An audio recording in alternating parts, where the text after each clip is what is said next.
Sir ये इशरत ने लगाई है सर अभी। नहीं, रिकॉर्डिंग तो पहले से ऑन थी। ऑलरेडी रिकॉर्डिंग ऑन कर दी थी मैंने, तुम्हारा लेक्चर स्टार्ट करने से पहले ही चल रहा है, रिकॉर्डिंग है। ठीक है। सर वो इशरत ने लगाई है अभी। लगाई है सर वो अच्छा इशरत ने। अच्छा, तो मेरे पास तो आ ही जाएगी मेल।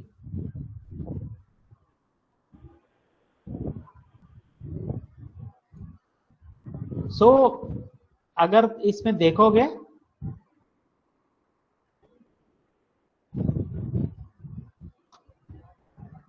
तो ये सारे चार्ट्स हो गए। ठीक है। अब मैं तुम लोगों को दो क्वेश्चन कराने वाला हूँ हेजलर चार्ट। देखो हेजलर चार्ट कई बार पूछा गया है। एक तो पहले ये पूछा जाता है कि what is the Heisler chart and why it is used. तो सीधा सीधा तुमने ये लिखना है कि Heisler chart is used to calculate three three quantities. ठीक है। Temperature at the centre of at the centre location of any object. ठीक है।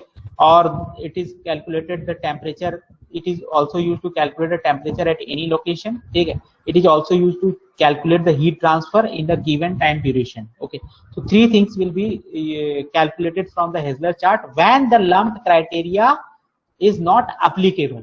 Okay, and there are three graphs for each type of geometry, either it is plate or it is cylinder or it is a sphere.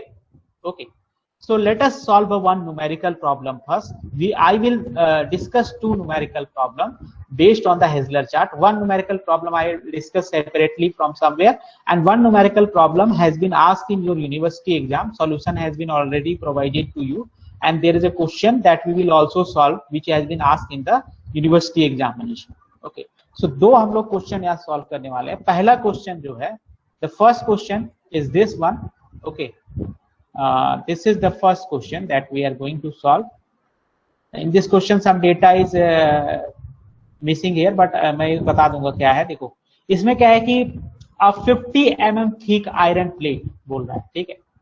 Is initially at 225, ये कटा जो हुआ है यहाँ पर 225 लिखा है, ये 225 है। ठीक है। 50 mm थिक आयरन प्लेट है जिसका इनिशियल टेम्परेचर तुम्हारे पास दिया हुआ है 225 डिग्री सेंटीग्रेड। ठीक है। तो ये 225 डिग्री सेंटीग्रेड है। its both surface are suddenly exposed to air at 25 degree centigrade. यहाँ पे भी कटा हुआ टेम्परेचर, ये मैं सही कर दूंगा जब अभी अपलोड करूंगा। तो ये 25 है। ठीक है। So the temperature of the surrounding is given as 25 degree centigrade. वहां पे एक प्लेट हमने रखी है। ठीक है। जिसका इनिशियल टेम्परेचर कितना था 225, और रखा किसमें 25 डिग्री के टेम्परेचर में रखा है। ठीक है। बोल रहा है with convection coefficient H equal to 500, H की वैल्यू दी हुई है। ठीक है। अब तुमसे देखो इसने क्या क्या पूछा है। पहला इसने पूछा है calculate the centre temperature 2 minute after the start of exposure. ठीक है। कह रहा है कि 2 मिनट के बाद प्लेट को तुमने रख दिया 225 डिग्री की प्लेट को, किस में रखा, एयर में रखा, जो कि एयर कितने पे है 25 डिग्री पे है। ठीक है। 225 डिग्री सरफेस का टेम्परेचर था प्लेट के। ठीक है। And you have to calculate the centre temperature after 2 minute. 2 minute के बाद ये बताना है कि उसके सेंटर पे कितना टेम्परेचर होगा। ठीक है। ये बताना है। पहला तो ये पूछा है। दूसरा देखो इसने क्या पूछा है। दूसरा इसने पूछा है calculate the temperature at the depth of 10 mm। ये 10 mm है। ठीक है। यहाँ पे कटा हुआ है, कोई दिक्कत नहीं। Calculate the temperature at the depth of 10 mm from surface after 2 minute. और 2 मिनट के बाद तुम्हें ये भी बताना है कि जो हमारा प्लेट है उस प्लेट में अगर 10 mm उसमें थिकनेस में अंदर जाते हैं तो 10 mm के बाद क्या टेम्परेचर होगा। ठीक है। ये भी बताना है। तीसरा बोल रहा है calculate the energy remove from the plate per square metre during that period. कह रहा है कि 2 मिनट में जो हमारा प्लेट है, ठीक है, इस प्लेट से कितनी एनर्जी रिमूव होगी। ठीक है। ये सारी चीजें तुम लोगों को क्या करनी है, निकालनी है। ठीक है। अब कैसे निकालेंगे इसको, इसके लिए देखो यहाँ पे के रो प्लेट का thermophysical property of the plate is given as, K की वैल्यू दी हुई है प्लेट की, रो की दी हुई है। ठीक है। आयरन का प्लेट है, सी दी हुई है और अल्फा दिया हुआ है। Alpha is the thermal diffusivity. These quantity are given. Okay, so how we will solve this question. For solving this question first we have to consider that plate. First you have to calculate the Biot number so that we will be sure either our system will be a lump system or not. ठीक है। कि lump system होगा कि नहीं होगा, सबसे पहले तो ये पता करेंगे। और ये पता करने के लिए हमें क्या करना पड़ेगा, बायोट नंबर सबसे पहले निकालना पड़ेगा, ठीक है। तो सबसे पहले क्या करना है, किसी भी क्वेश्चन को सॉल्व करने से पहले जो गिवन क्वांटिटी होती है वो पहले लिख देनी है तुम लोगों को। गिवन क्वांटिटी देखो, जो हॉट आयरन थिक प्लेट है, ठीक है, देखो यहाँ पे जो थिकनेस दी रहेगी उसको हमेशा 2L लेके चलना है, ठीक है। जैसे यहाँ पे बोला इसने कि 50 mm की प्लेट है, तो हम we will assume that 2L to be as 50 mm, ठीक है।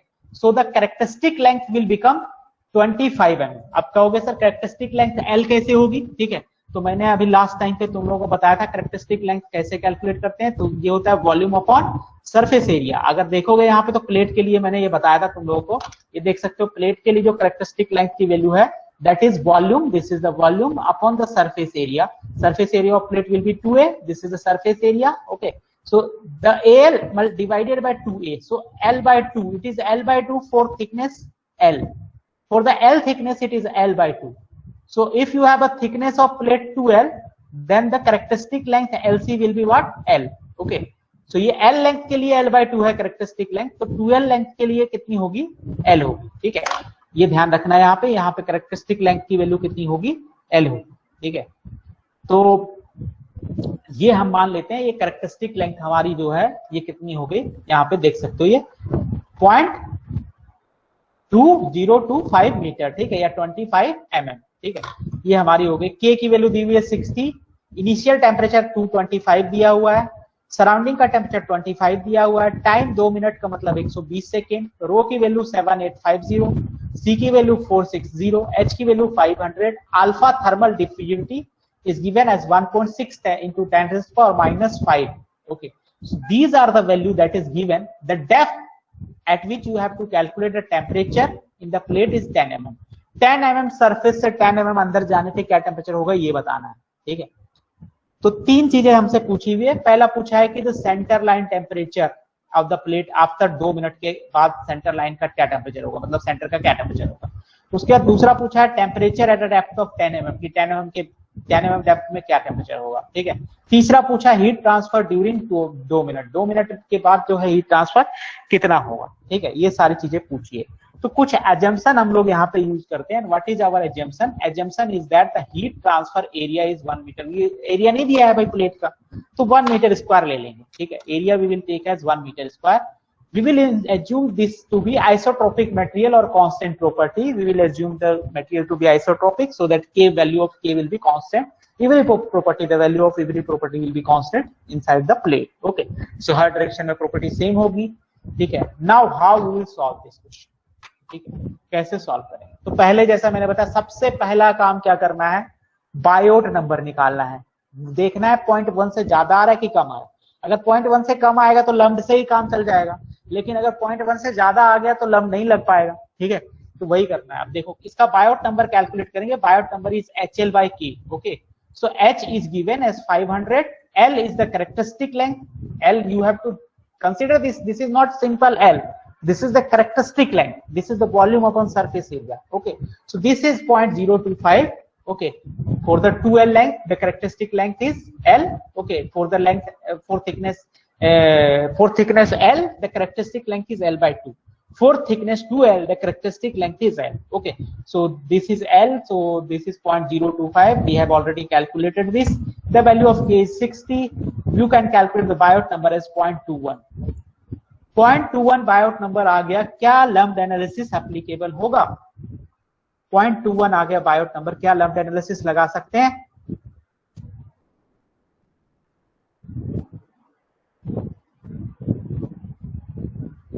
बताओ लम्प्ड एनालिसिस एप्लीकेबल होगा कि नहीं होगा।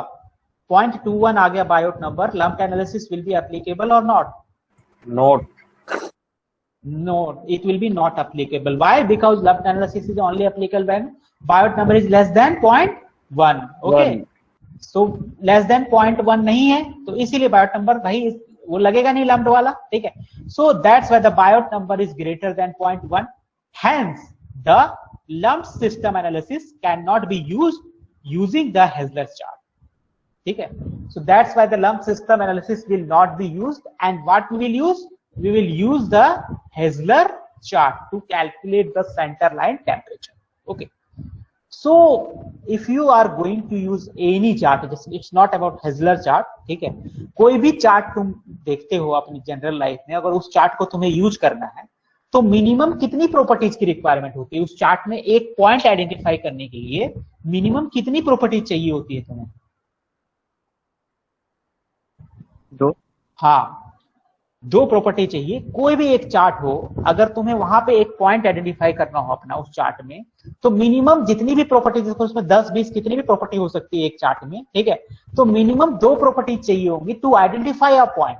एक पॉइंट को मार्क करने के लिए you will require 2 properties so that दो 2 line will cut each out, दोनों लाइन आपस में कट करेंगे and you will gate 1 point. So 2 properties will be required. Okay, so what we will do, we will first see the graph.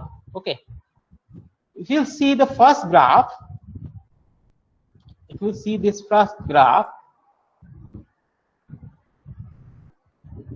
this is the first graph. Okay, so ये जो first graph है हमारा, इसमें देख सकते हो कि यहाँ पे क्या है, यहाँ पे 1 अपॉन बायोट नंबर, ये जो सर्कल बना रखा है, ठीक है, यहाँ पे क्या है 1 अपॉन बायोट नंबर, ये लाइनें किसकी है 1 अपॉन बायोट नंबर की है, ठीक है, और दूसरा एक्स एक्सिस पे क्या है फूरियर नंबर है। तो या तो हमें ये पता हो, या तो तीन प्रॉपर्टी है इस पूरे चार्ट में, 3 प्रॉपर्टी है, एक फूरियर नंबर है, एक 1 अपॉन बायोट नंबर है और एक थीटा नॉट, ठीक है। तो अगर हमें इस चार्ट में कोई भी एक पॉइंट में कहूं कि यहां मुझे मार्क करना है, ये पॉइंट मुझे मार्क करना है, तो ये पॉइंट मार्क करने के लिए कोई भी 2 प्रॉपर्टी होनी चाहिए भाई, चाहे ये हो, ये वाली प्रॉपर्टी हो, चाहे थीटा नॉट दिया हो तो थीटा नॉट इधर से आ जाएंगे, और इधर से मान लो एफ नॉट दिया हुआ है, मान लो फूरियर नंबर दिया हुआ है, तो दोनों जहां पे कट करेंगे उससे एक पॉइंट मार्क हो जाएगा, ठीक है। तो या तो थीटा नॉट और फूरियर नंबर दिया हो, ठीक है, या तो फिर क्या हो कि या तो ये बायोट नंबर जो दिया है ये दिया हो, या तो ये बायोट नंबर गिवन हो, जैसे 25 बोल दिया कि बायोट नंबर 25 है और फूरियर नंबर 100 है, तो ये जहां पे 100 और 25 कट करेंगे वहां से हमारा पॉइंट मिल जाएगा, ठीक है। तो कोई भी 2 मालूम होने चाहिए, ठीक है। थीटा नॉट को हम निकाल नहीं सकते क्योंकि सेंटर टेम्परेचर चाहिए होगा उसके लिए टी नॉट, ठीक है, तो यही तो हमें निकालना है, ठीक है। तो थीटा नॉट तो पता है ही नहीं हमें यहाँ पे, ठीक है। हमें क्या पता है, बायोट नंबर पता है, तो 1 अपॉन बायोट नंबर तो इजीली कैलकुलेट कर सकते हैं, ठीक है। और अल्फा टी एल सब कुछ पता है, ठीक है, टाइम वन सब पता है, अल्फा थर्मल डिफ्यूजिविटी की वैल्यू दे ही दिए, ठीक है, और एल कैरेक्टरिस्टिक लेंथ है इसमें, ठीक है। फूरियर नंबर क्या होता है, alpha T upon L square होता है, ठीक है। तो वहां से फूरियर नंबर निकाल लोगे, so you will be able to calculate 2 property, and if you have calculated 2 property you can mark 1 point. Okay, so let us mark this point, ठीक है, 1 point. For marking this 1 point, what you have to do, first quantity we will take 1 upon Biot number, as you can see this is 1 upon Biot number. 1 upon Biot number की value कितनी आई, 4.8 आ गई, ठीक है, क्योंकि Biot number तो मालूम था, तो 1 upon बायोट नंबर निकाल लिया। दूसरा फूरियर नंबर कैलकुलेट कर लिया। फूरियर नंबर क्या होता है, फूरियर नंबर होता है alpha T upon L square, as you can see, ठीक है, where alpha is the thermal diffusivity दिया हुआ है 1.6 into 10⁻³ टी दिया हुआ है 120 और एल स्क्वायर का मतलब 0.025 के square is equal to, you are getting this as 3.07। So now you have 2 property, Fourier number you have 3.07 and Biot number you have 4.8. Okay, so let us mark our point by these 2 property, 1 by Biot number 4.8, ठीक है। तो ये graph ले लेना है, ठीक है, इसमें 1 by बायोट नंबर की ये वाली लाइन है, 1 by बायोट नंबर की है, तो 4.8 का मतलब ये देखो यहाँ पे 4 है और ये 5 है, ठीक है, तो 4.8 इसके बीच में कहीं होगा, यहाँ पे होगा कहीं, let us assume this is a 4.8. Okay, now what you have to do, you have to mark this value according to your Fourier number. The Fourier number you have been calculated this Fourier number as, you have calculated this Fourier number as 3.07. Okay, so let us mark 4.8 and 3.07. ठीक है, so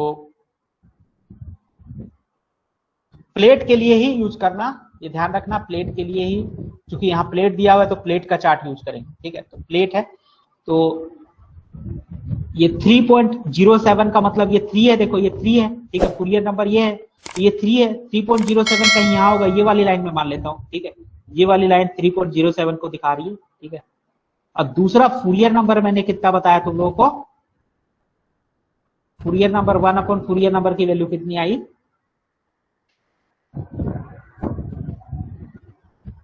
जो 1 Fourier number की value आई है वो आई है 4.8, देख सकते हो यहाँ पे 4.8, ठीक है।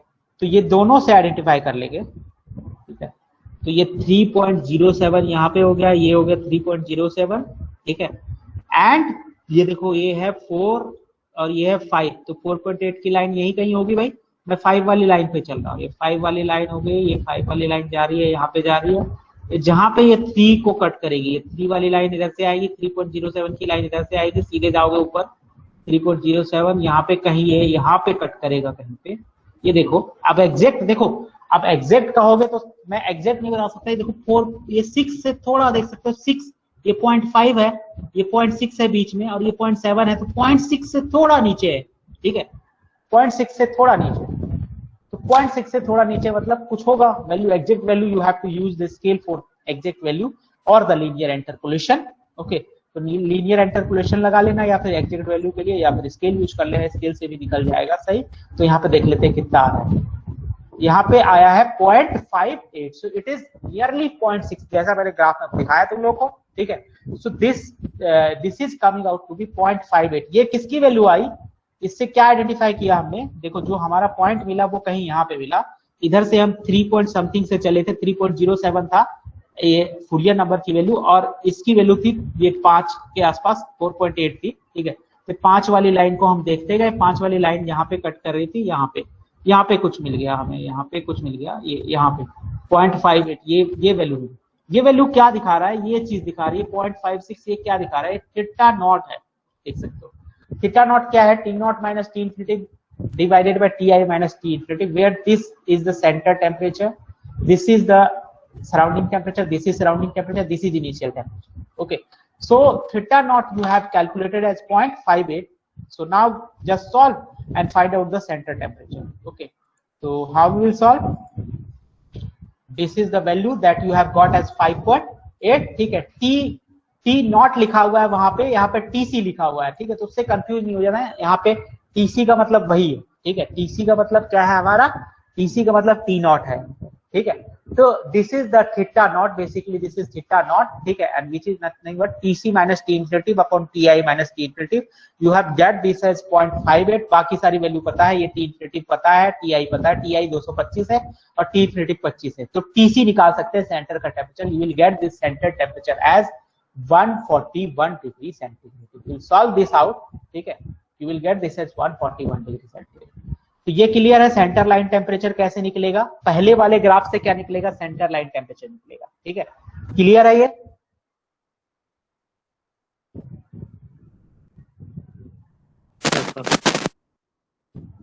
ठीक है। तो सेंटर लाइन टेम्परेचर निकाल लिया तुमने, ठीक है। अब आगे क्या करना है भाई, देखो आगे क्या करना है, आगे हमें क्या चाहिए, हमसे पूछा है 10 mm डेप्थ पे सरफेस का टेम्परेचर कितना है, 225 इनिशियल टेम्परेचर, ठीक है। बोल रहा है कि 10 mm डेप्थ पे बताओ कि कितना टेम्परेचर होगा। तो 10 mm डेप्थ पे the temperature at a depth of 10 mm from the surface के लिए क्या करना है, एक्स निकाल लेंगे पहले, ठीक है। एक्स क्या है, एक्स तुम्हें पता ही है कि क्या है, जीरो मतलब सेंटर से चलते हैं, ठीक है। एक्स क्या है, एक्स हमारा है जो टोटल लेंथ होगा माइनस द डेप्थ। देखो यहाँ पे अगर x की बात करें, x जो हमें यहाँ पे चाहिए, ठीक है, वो x हमारा क्या है, ये हमारा देखो ये प्लेट है, ठीक है।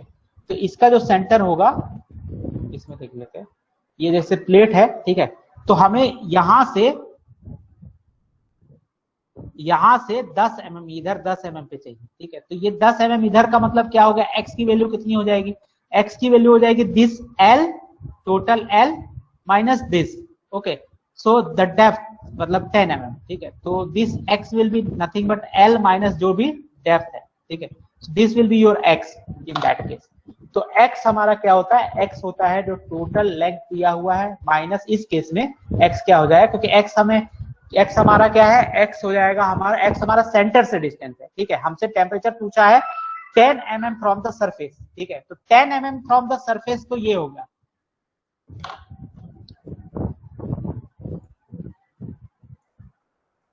ये देखो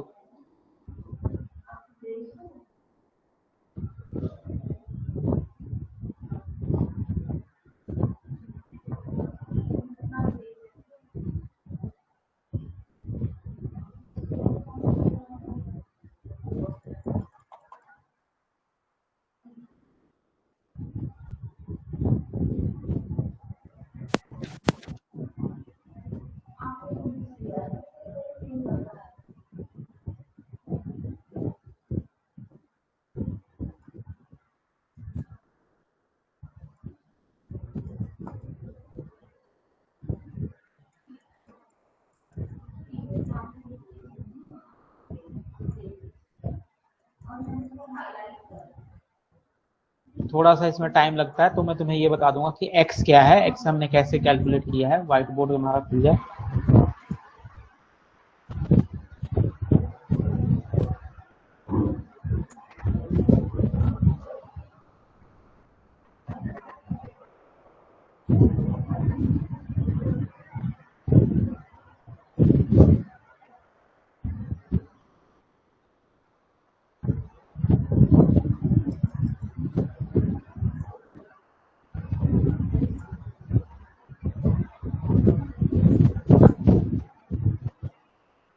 तो यहाँ पे देख सकते हो जो प्लेट होती है हमारी, ये हमारी प्लेट थी और x क्या था, x ये सेंटर से x इक्वल टू यहाँ पे 0 है, x इक्वल टू क्या है यहाँ पे 0 है, सेंटर से इधर की डायरेक्शन में डिस्टेंस थी।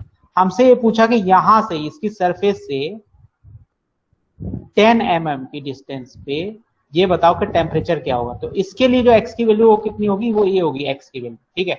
और ये टोटल लेंथ कितनी है, ये है 2l टोटल लेंथ, ठीक है। और ये कितनी है, l है, ठीक है। तो यहाँ पे x की वैल्यू कितनी होगी, x की वैल्यू कितनी हो जाएगी, l माइनस ये यहाँ से यहाँ तक घटा दो, मतलब जो डेप्थ है वो घटा दो, ठीक है। So this will become l minus 10, okay. So this will be the value of x in that case, ठीक है। इस केस में जो x की वैल्यू है वो क्या होगी, ये होगी, ठीक है। तो ये क्लियर है x की वैल्यू।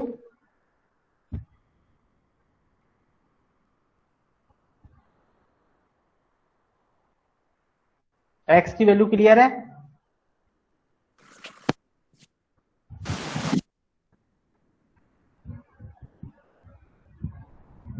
ठीक है, तो x पता चल गया हम लोगों को। अब क्या करना है, आगे कैसे सॉल्व करना है, देखो x निकाल लिया तुमने, तो x बाय एल निकालना है, ठीक है। क्योंकि दूसरा जो ग्राफ था, अगर ध्यान दोगे दूसरे ग्राफ में, तो x बाय एल था एक वैल्यू, तो x बाय एल निकाल लोगे, x बाय एल की वैल्यू कितनी आ जाएगी, x हमें 15 निकल गया, ठीक है। x 25 माइनस 10 कर दिया हमने, l लेंथ पता थी 25, तो 15 निकल गया, ठीक है। तो x 15 आ गया और l 25 है, तो 0.6 आ गई इसकी वैल्यू x बाय एल, ठीक है। अब x बाय एल की वैल्यू तुम्हारी 0.6 आ गई, तो क्या करना है, फिर हमें जो चार्ट है वो यूज करना है। उस चार्ट में देखेंगे कौन सी दो प्रॉपर्टी यूज कर सकते हैं, दूसरा वाला जो चार्ट, ठीक है। देखो दूसरा वाला जो चार्ट है, इसमें हमें x बाय एल पता चल चुका है, एक और प्रॉपर्टी चाहिए, और वो क्या है, 1 अपॉन बायोट नंबर।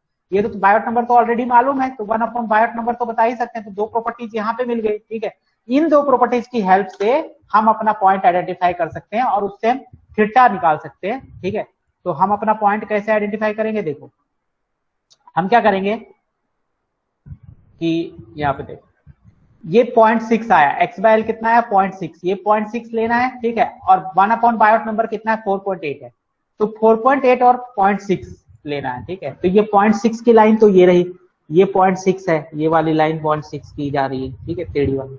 और ये कितना था 4.8, तो 4.8 का मतलब ये देखो 1 है और ये 10 है, यहाँ पे 10 है और यहाँ पे 1 है, तो ये मान लो कि ये 5 के आसपास रहा होगा।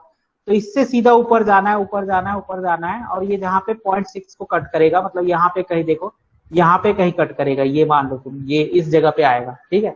तो दिस इज लाइक 0.95 के आसपास आ रहा है, बीच में आ रहा है, ठीक है। यहाँ तक मुझे, जहां तक इससे पता चल पा रहा है। एग्जैक्ट के लिए तुम्हें स्केल की जरूरत पड़ेगी, ठीक है। तो स्केल से देख लेना एग्जैक्टली। अब देख लेते हैं कितना इन्होंने लिखा है। सो इट इज 0.95, ठीक है। So it is 0.95 as you can see. So the theta is 0.95. Theta क्या है, t minus t infinitive upon tc minus t infinitive, ठीक है। So this will be t minus t infinitive divided by tc minus t infinitive. बाकी सारी values हमें मालूम है, tc centre का टेम्परेचर हमें पता है, ठीक है। So this will become 25 plus 0.95 into tc minus t infinitive कर दिया। तो यहां से जो है टेम्परेचर निकल जाएगा कि 10 mm की डिस्टेंस पे 2 मिनट के बाद कितना टेम्परेचर होगा, ठीक है। ये क्लियर है, ये चीज पता चल गई। पता चल गया कैसे निकल रहा है टेम्परेचर।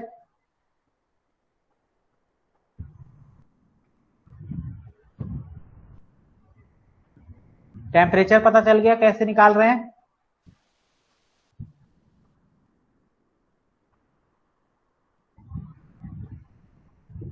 ओके, सो ये तो हो गई टेम्परेचर की बात, ठीक है। अब हमें चाहिए हीट ट्रांसफर। उसमें ये भी पूछा था कि energy removed from the system और energy dissipated by the system या heat transfer by the system, ये निकालना था। तो उसके लिए हम क्या करेंगे, तीसरा heat loss from the system during 2 minute of exposure, ठीक है। तो इसके लिए जो तीसरा वाला ग्राफ है वो हम लोग यूज करेंगे। अब तीसरे वाले ग्राफ को अगर देखोगे तो हमें इसमें चाहिए बायोट नंबर का स्क्वायर इंटू फूरियर नंबर, ये वैल्यू चाहिए, ठीक है। और दूसरा हमें चाहिए ये HL/K बायोट नंबर चाहिए। तो बायोट नंबर तो मालूम ही है, ठीक है। तो Biot number into Fourier number का स्क्वायर चाहिए होगा, क्योंकि एक्स एक्सिस पे वो है। इन्हीं दोनों लाइनों से हम एक पॉइंट अपना आइडेंटिफाई कर पाएंगे, ठीक है। तो देख लो यहाँ पे भी वैसे ही किया। बायोट नंबर कितना था, 0.21 था, ठीक है। बायोट नंबर का स्क्वायर इंटू फूरियर नंबर कर दिया, ये एक्स एक्सिस पे, ठीक है। 0.21 का स्क्वायर इंटू 3.07 0.135 आ गया, ठीक है। तो जब 0.135 आ गया तो हम एक पॉइंट आइडेंटिफाई कर सकते हैं 0.21 को लेके और 0.135 को लेके, ठीक है। तो यहां से देख लो 0.21 तो ये हो गया, 0.2 ये रहा, देखो 0.2 ये है, ठीक है। 0.2 ये रहा बायोट नंबर 0.2, ठीक है। और ये था 0.1 समथिंग का। तो 0.1 समथिंग का मतलब ये देखो, ये तो 0.1 है, ठीक है। 0.1 समथिंग का मतलब यहाँ पे कहीं होगा, ठीक है। तो यहाँ से सीधा ऊपर जाना है जहां पे ये कट करेगा, ठीक है। तो यहाँ जहां पे इस लाइन को ये कट करेगा 0.2 वाले को, लगभग 0.6 से थोड़ा सा नीचे है, ठीक है। तो 0.58 के आसपास होना चाहिए मेरे हिसाब से, ठीक है। एग्जैक्ट वैल्यू के लिए you have to use this scale. So if you see this this is coming, sorry 0.45 आ रहा है, ठीक है। तो ये तुम देख लेना, थोड़ा बहुत इधर उधर हो सकता है, ठीक है। वो तुम एग्जैक्टली तुम्हें पता चलेगा, मैं तो यहाँ पे उससे देख रहा हूँ, ठीक है, पीपीटी से, तो इसीलिए थोड़ा बहुत इधर उधर हो सकता है। 0.45 आ रहा है, 4 और 5 के बीच में आएगा, ठीक है। तो ये Q अपॉन Q मैक्स की वैल्यू है। So if will use this Q upon Q max, तो ये नीचे वाला जो है ये Q मैक्स है। Q मैक्स तुम्हें पता ही है कितना होता है, रो BC T minus T infinitive, ठीक है, TI माइनस टी इन्फिनिटिव। इससे ये निकल जाएगा, इसकी वैल्यू बाकी ये सारी चीजें गिवन है, ठीक है। तो इसकी वैल्यू आगे 35.33 into 10⁶ okay। so this is the value that you have calculated, and now you have to find out this Q. So Q can be calculated as this 0.45 multiplied by this QI। तो इसकी value आ जाएगी 15.9 into 10⁻³ kilo joule पर metre square, okay. तो इस तरीके से जो हेजलर चार्ट है उसका यूज करना है, ठीक है। ये समझ में आ गया सब लोगों को?